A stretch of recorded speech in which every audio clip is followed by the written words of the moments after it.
Hello friends, welcome to Kannan info Tamil. நம்ம இன்னைக்கு என்ன டாபிக் பார்க்க போறோம் அப்படின்னா, ரெண்டு முக்கியமான டிஃபென்ஸ் அப்டேட் இந்த வீடியோல பார்க்க போறோம். முதல் டிஃபென்ஸ் அப்டேட், இந்திய பெருங்கடல் பகுதியில ஒரு மிகப்பெரிய ராணுவ தளத்தை அமைச்சிருப்பதா செய்திகள் வெளிவந்திருக்கு. எதற்காக இந்த ராணுவ தளத்தை இந்தியா அமைச்சிருக்காங்க, இந்தியா உருவாக்கி இருக்க புதிய ராணுவ தளம் எந்த இடத்துல இருக்கு, இந்த புதிய ராணுவ தளத்தின் மூலமா இந்தியா என்ன விஷயங்களை சாதிக்க போறாங்க, இந்தியா உருவாக்கி இருக்க இந்த புதிய ராணுவ தளத்தின் முக்கியத்துவம் என்ன, வருங்காலத்துல இந்தியாவின் ஸ்ட்ராட்டஜிக்கல் திட்டங்களுக்கு இந்த புதிய ராணுவ தளம் எப்படி உதவி செய்ய போகுது அப்படிங்கிறது குறித்து பார்க்கலாம். இரண்டாவது அப்டேட், இந்திய விமானப்படை 100க்கும் மேற்பட்ட ஸ்டெல்த் தொழில்நுட்பம் கொண்ட யூகாப்ஸ் மற்றும் லாயல் விங்மேன் ட்ரோன்களை வாங்க இருப்பதா செய்திகள் வெளிவந்திருக்கு. இந்தியா எதற்காக ஸ்டெல்த் தொழில்நுட்பம் கொண்ட யூகாப்ஸ் மற்றும் லாயல் விங்மேன் ட்ரோன்களை வாங்க போறாங்க, இந்த சிஸ்டங்களை பயன்படுத்தி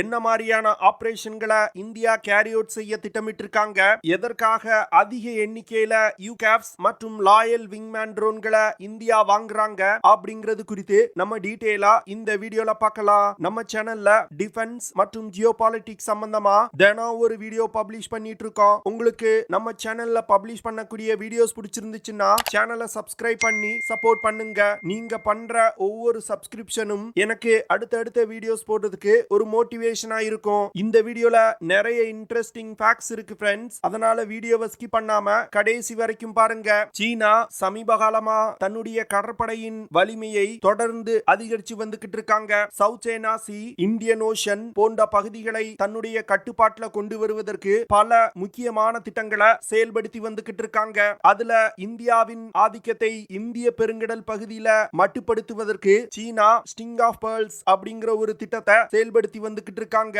இந்த திட்டத்தின் மூலமா இந்திய பெருங்கடல் பகுதியில் இருக்கக்கூடிய நாடுகள் மற்றும் இந்தியாவின் அண்டை நாடுகள்ல சீனா தன்னுடைய கடற்படை தளங்களை அமைத்து இந்திய கடற்படையின் ஆளுமையை இந்திய பெருங்கடல் பகுதியில குறைப்பதற்கு சீனா திட்டமிட்டிருக்காங்க. சீனா இந்த ஸ்டிங் ஆஃப் பேர்ல்ஸ் திட்டத்தை செயல்படுத்துவதற்கு இன்னொரு முக்கிய காரணம் என்னன்னா, இந்திய பெருங்கடல் பகுதி வழியாக தான் கல்ஃப் நாடுகள்ல இருந்து சீனாவுக்கு தேவையான 80% எண்ணெய் வர்த்தகம் நடைபெறுது. அது மட்டும் இல்லாம ஆப்பிரிக்கா, ஐரோப்பா போன்ற நாடுகளுடனான தனது வர்த்தகத்திற்கும் இந்திய பெருங்கடல் பகுதியை சீனா பெருமளவுல பயன்படுத்தி வந்துகிட்டு இருக்காங்க.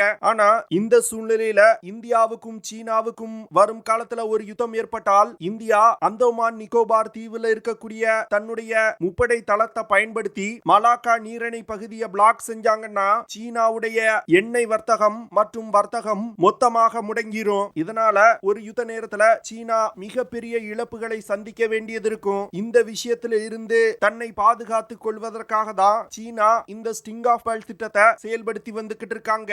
இந்த சூழ்நிலையில இந்தியா சீனாவின் ஸ்டிங் ஆஃப் பேர்ல்ஸ் திட்டத்திற்கு எதிரா நெக்லஸ் ஆஃப் டைமண்ட் அப்படிங்கிற திட்டத்தை செயல்படுத்தி வந்துகிட்டு இருக்காங்க. இந்த திட்டத்தின் மூலமா ஜப்பான், மங்கோலியா, ஈரான், மொரீஷியஸ் போன்ற நாடுகளுடனான தன்னுடைய ராணுவ உறவை அதிகரிப்பது, அந்த நாடுகளுக்கு தேவையான ஆயுதங்களை சப்ளை செய்வது, நெக்லஸ் ஆஃப் டைமண்ட் திட்டத்தில் உள்ள நாடுகள்ல கடற்படை மற்றும் ராணுவ தளங்களை அமைப்பது போன்ற பல வேலைகளை இந்தியாவும் செஞ்சு வந்துகிட்டு இருக்காங்க.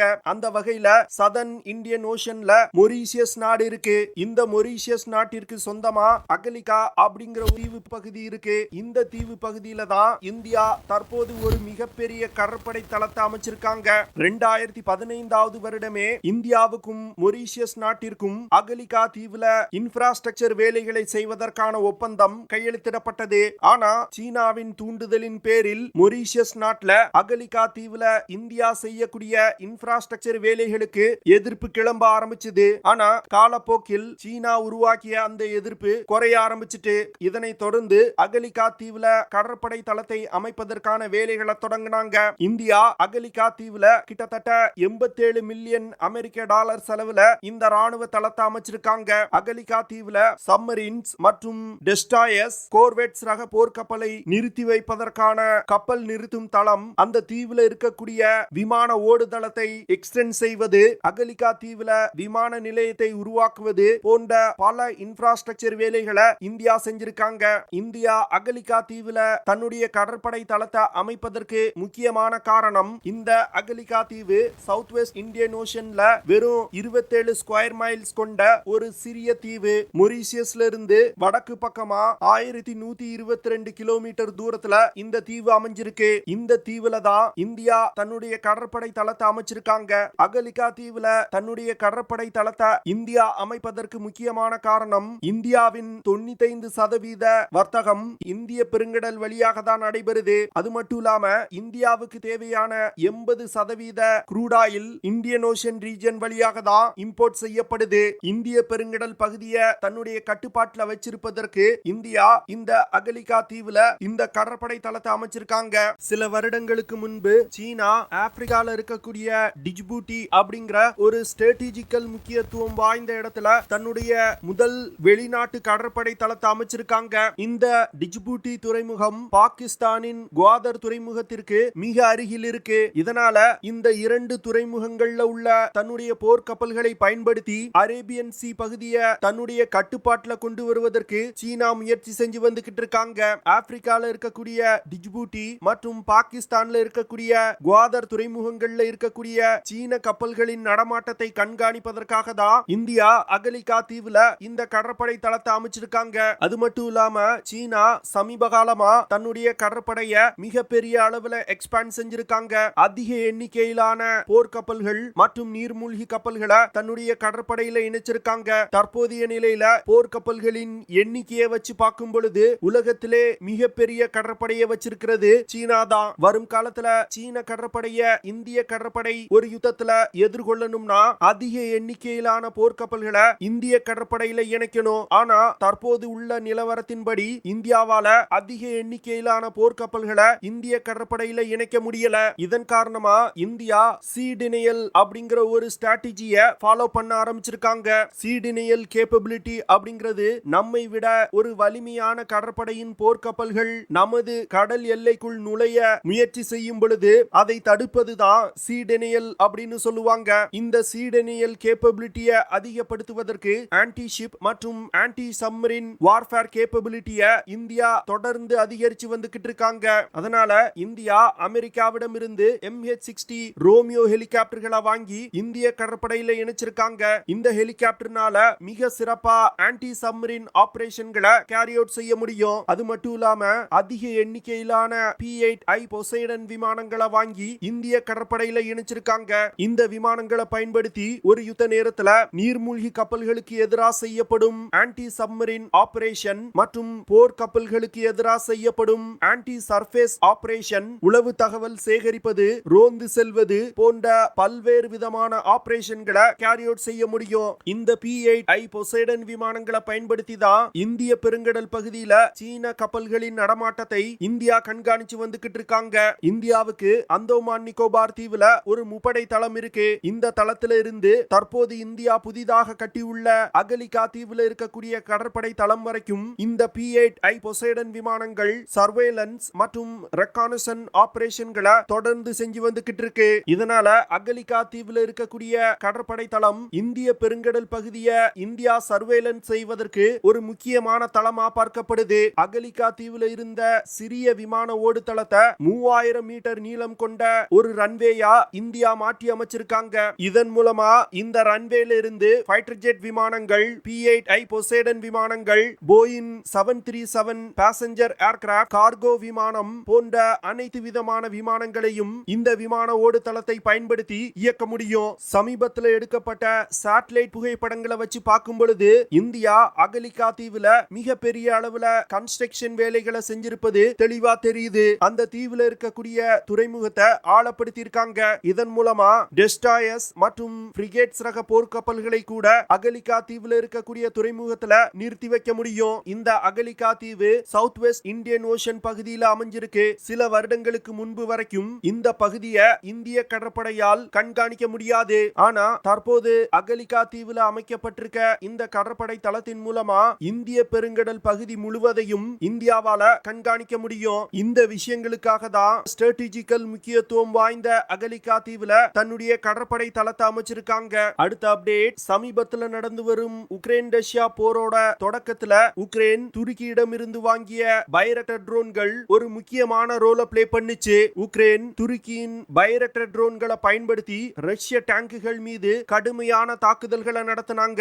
இதன் காரணமா மூலமா ரஷ்ய தரைப்படை கடுமையான இழப்புகளை சந்திக்க வேண்டியது இருந்துச்சு. எப்போ ரஷ்யா தன்னுடைய ஏர் டிஃபென்ஸ் சிஸ்டங்களை எஃபெக்டிவா யூஸ் பண்ண ஆரம்பிச்சாங்களோ அப்பொழுதே துருக்கியின் பைரக்டர் ட்ரோன்களோட ஆதிக்கம் குறைய ஆரம்பிச்சது. ரஷ்யா தன்னுடைய ஏர் டிஃபென்ஸ் சிஸ்டங்களை பயன்படுத்தி அதிக எண்ணிக்கையிலான பைரக்டர் ட்ரோன்களை சுட்டு வீழ்த்திட்டாங்க. இதனால உக்ரைன் ரஷ்யா யுத்த களத்துல பைரக்டர் ட்ரோன்களை பயன்படுத்த முடியாத நிலை தற்போது ஏற்பட்டிருக்கு. அதனால இந்தியன் டிஃபென்ஸ் எக்ஸ்பர்ட்ஸ் என்ன சொல்றாங்கன்னா இது போன்ற ஸ்டெல்த் தொழில்நுட்பம் இல்லாத ஆர்ம்டு ட்ரோன்ஸ வரும் காலத்துல நடைபெறும் யுத்தங்கள்ல பயன்படுத்தவே முடியாது அப்படின்னு சொல்றாங்க. ஸ்டெல்த் தொழில்நுட்பம் கொண்ட யூகேவ்ஸ் மற்றும் லாயல் விங்மேன் ட்ரோன்களை கொண்டு யுத்த களத்தோட டைனமிக்ஸையே மாற்றுவதற்கு இந்திய விமானப்படை திட்டமிட்டிருக்காங்க. ஸ்டெல்த் தொழில்நுட்பம் இல்லாத ட்ரோன்களை வாங்கி படையில் இணைப்பதை விட ஸ்டெல்த் தொழில்நுட்பம் கொண்ட யூகேவ்ஸ் மற்றும் லாயல் விங்மேன் ட்ரோன்களை அதிக எண்ணிக்கையில் படையில் இணைப்பதற்கு இந்திய விமானப்படை திட்டமிட்டிருக்காங்க.